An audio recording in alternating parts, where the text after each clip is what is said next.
मंदिर परिसरात पाहणीसाठी आलेले आहात। काय नेमकी पुराची परिस्थिती काय दिसते आपल्याला? आज या ठिकाणी नृसिंहवाडी या ठिकाणी दत्त मंदिर परिसरामध्ये पाहणी करण्यासाठी मी माझ्यासमवेत माझे तहसीलदार आणि सर्व शासकीय यंत्रणा या ठिकाणी आलेली आहे। 2 दिवसापूर्वी या ठिकाणी सर्व तहसील ऑफिसमध्ये सर्व यंत्रणांची बैठक घेऊन पूर परिस्थितीमध्ये काय काळजी घ्यावी याबद्दल सर्व यंत्रणांना सतर्क करण्यात आलेला आहे। त्यानुसार आजचा हा फील्ड दौरा आयोजित करण्यात आलेला आहे।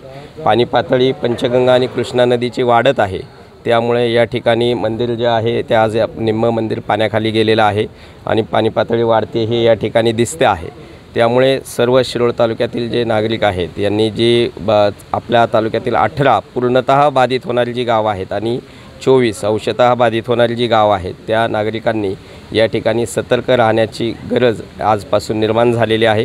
त्यामुळे आज आम्ही पाहणी दौरा लावलेला आहे। यामध्ये सर्व वाडीचे जे लोकसंख्या आहे ती आणि कुरुंदवाडची लोकसंख्या आहे। सर्वात अगोदर हा एरिया बाधित होतो, त्यामुळे येथील नागरिकांनी जसं जसं पाणी पातळी वाढणार आहे त्या पद्धतीने सुरक्षित स्थळी स्थलांतरित हो हे प्रशासनाचं आव्हान आहे। नेहमी चर्चा होत असते, प्रशासनाच्या स्तरावरती आपल्याकडून काही हालचाली झालेल्या आहेत का? प्रशासन पातळीवरून दोन्ही राज्याचे मान्य सचिव आणि जिल्हाधिकारी साहेब जे आहेत, सांगली जिल्ह्याचे असतील, कोल्हापूर जिल्ह्याचे असतील आणि आलमट्टीचे असतील, त्यांच्यामध्ये चांगल्या पद्धतीने कोऑर्डिनेशन चालू आहे। इरिगेशन डिपार्टमेंटमध्ये देखील कोऑर्डिनेशन चालू आहे। सर्व लेवल इनफ्लो आणि आउटफ्लो हे मेंटेन करण्याचं सध्या काम सुरू आहे।